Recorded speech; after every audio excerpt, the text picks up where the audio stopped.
Hey there, today we're going to learn a very typical sacrifice that you can make against your opponent's king, which is the Greek gift sacrifice. This sacrifice involves sacrificing a bishop on h7 if you're playing as white, or a bishop on h2 if you're playing as black. And I want to start with a position that we could get in the French defense to learn the main ideas behind the sacrifice. So here after the move e4, e6, we get a French defense, and let's imagine that after d4 and d5, the game continues knight to c3, knight to f6, e5, knight f to d7, knight to f3. Let's imagine that here black plays the move bishop to b4. If you play the French defense, probably you know that here black normally looks for counterplay, but in any case, let's get a position to know the main ideas behind the Greek gift sacrifice. And after bishop to d3, black decides to castle. Here we can get this sacrifice after bishop takes h7. If black doesn't take, white gets a clear pawn up, plus black's king is going to be more exposed without the h-pawn. And now we get the move knight to g5. First of all, the knight is defended by the bishop, so black cannot capture on g5. And here we see that black has many options. So as we'll see, in some lines we're going to have to calculate quite a lot. But if we know the main ideas that we're going to study, it is going to be a lot easier to calculate lines in this sacrifice. So here black has 4 possible moves. If black goes to h8, then queen to h5 comes with check. So king to g8 is already better, because after queen to h5 we don't give a check. So black can try to prevent queen to h7, checkmate, which is the big threat. And in this particular position, there's actually no good way for black to either prevent the checkmate or avoid losing material. Black can give the queen for the knight, but otherwise white is going to checkmate. For example, if black plays knight to f6, we simply capture and we still get the idea of giving a checkmate. Or if black goes rook to e8, planning to escape with the king to e7 after queen to h7, here we have a typical idea, which is to first take the pawn f7, and then we go queen to h5, and after king to g8, queen to h7, king to f8, queen to h8, this is all forced. King to e7. Now that there's no pawn on f7, we take on g7, we give a check, actually we give a checkmate, so the game is over. So after knight to g5, going to the 8th rank doesn't work for black, so we need to evaluate the other alternatives, king to h6 and king to g6. King to g6 in most cases is not a good move for black. Here there's also the idea of a discover attack against the king, because we have a bishop on c1. So here white has many options, but the simplest is to go knight takes f7, we give a double check, and then we capture the queen on the 8. And the other alternative is king to g6, which is normally the trickiest move in this sacrifice, the move where we'll normally have to calculate more lines. And here we have several ideas that you should keep in mind. One of them is going queen to g4, another one is going queen to d3, and another one is the move h4, planning to go h5. In this particular position, h4 and h5 is the simplest way to continue, because black doesn't have any good way to prevent that idea. The idea is to bring the king to a war square, or if the king goes to f5, then we're going to simply attack it after queen to f3. So here black doesn't have a good way to defend, for example after rook to h8, this doesn't prevent the move h5.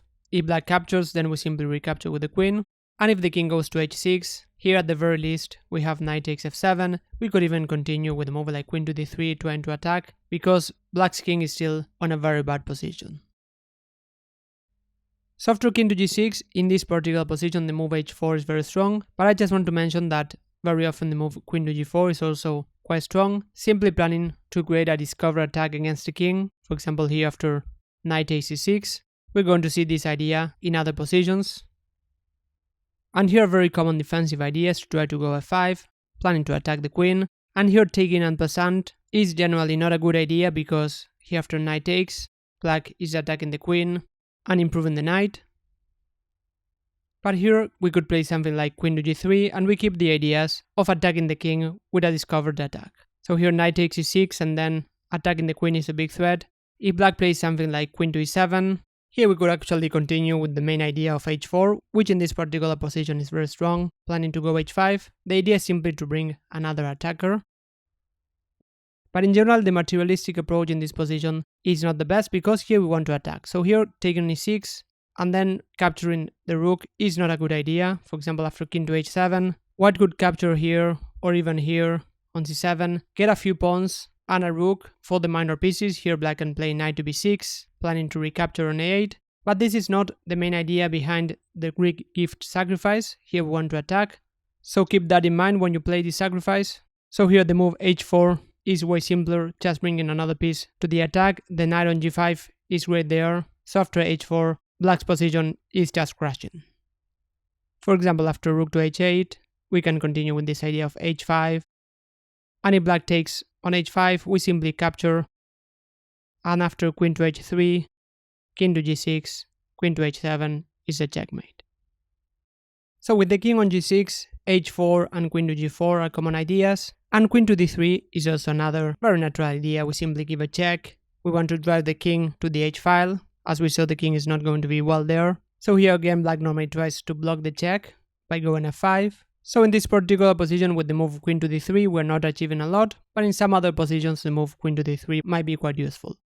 Because here black is blocking the check, and if we take en passant, here black could even capture with the king, planning to go to e7, and the position becomes a lot less clear than the positions that we got after h4. So now that we know the basics of the Greek gift sacrifice, let's analyze some more complicated positions. Here it is why to play, going for the sacrifice doesn't work because black simply captures, and now there's no knight to g5, the square is covered by the bishop and the queen. But here white tried this very interesting move, h4. And here black completely missed white's idea. Black played bishop to b7. As we see now, the sacrifice is going to be quite strong. So here black had to prevent this idea. And the most common way to prevent this idea is to simply go h6 or h3 if you play as white. Although in this position, white might think about ideas of going g4 and g5, trying to open lines, but this is a lot less clear than what happened in the game. Another idea to stop the sacrifice in this position is to go g6, although this might have a drawback because white might plan to go h5 and then open the h file.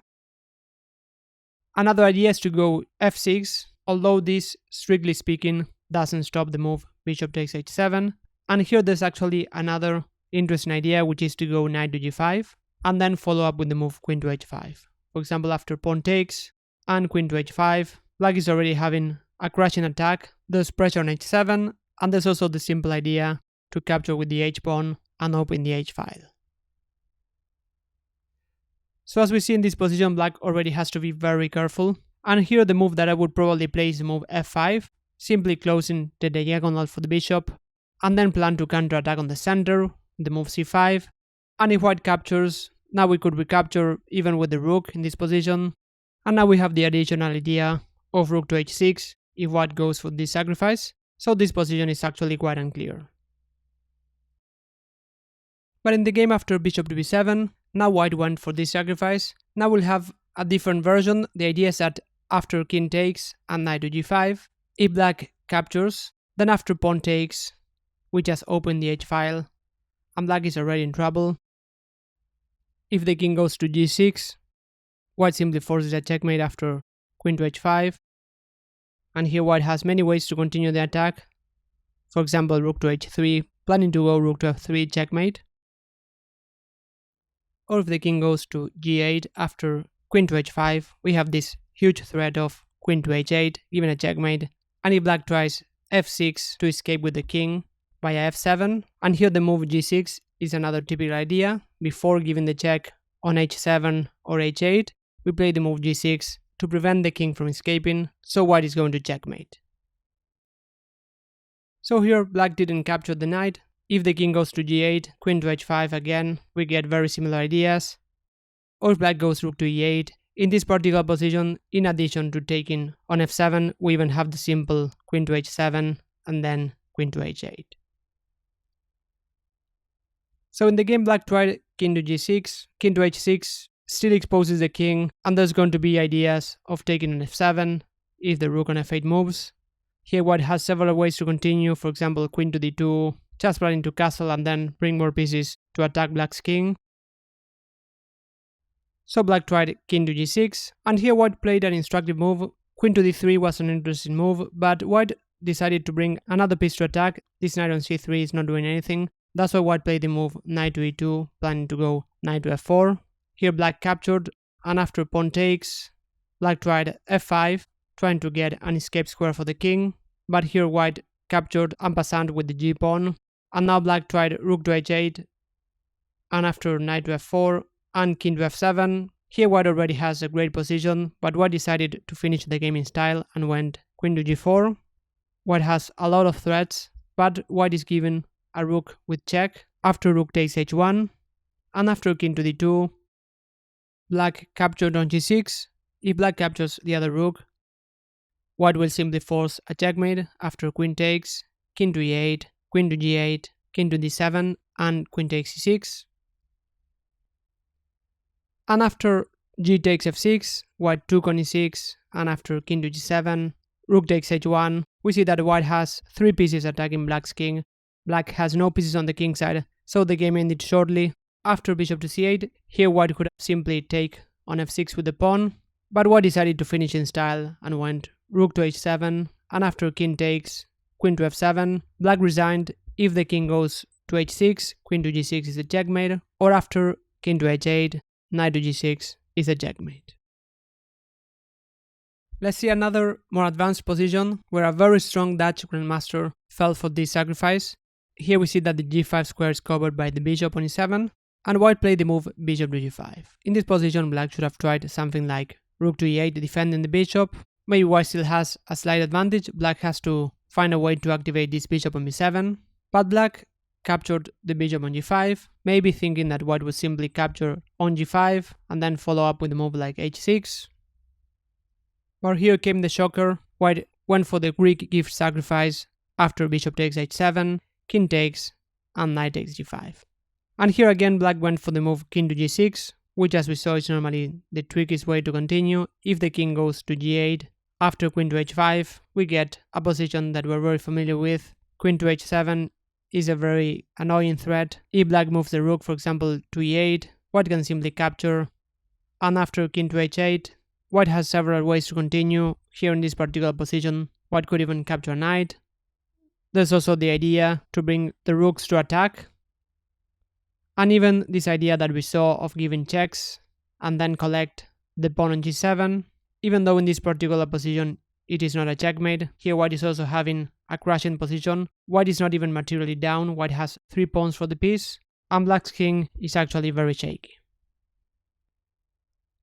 That's why black went for the move king to g6, and here white played the move queen to g4. Queen to d3 was also a very interesting alternative. As we see, we very often get very complicated lines. Here if black goes f5, white could even take on e6, and if black captures the knight in this particular position, white also gets a crushing attack after the move f4. The idea is that white will give a couple of checks, and then after f5, now this rook is joining the attack. So the move queen to d3 was also a very interesting alternative.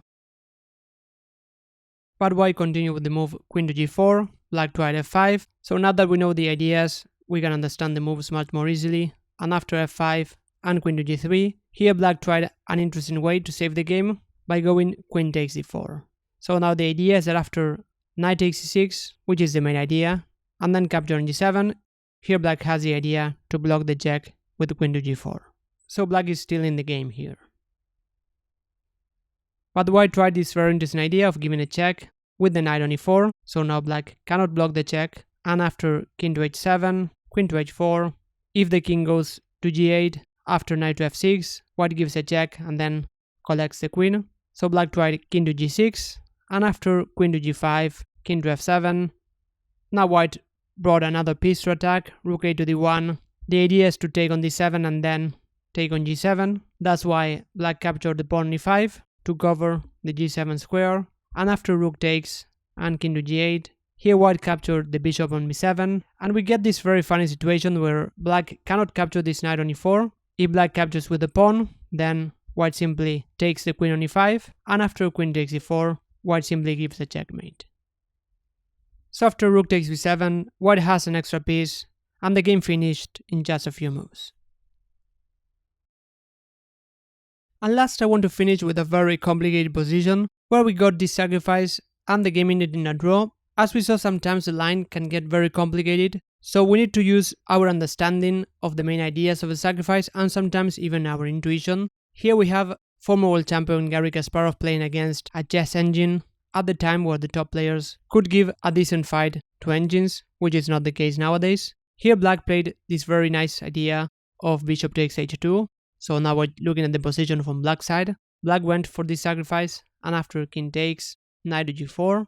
Here again White went for the main defensive idea, which is bringing the king forward if the king goes to g1 after queen to h4. Even though we don't have a pawn that controls the f3 square, in this particular position White cannot play the knight to f3.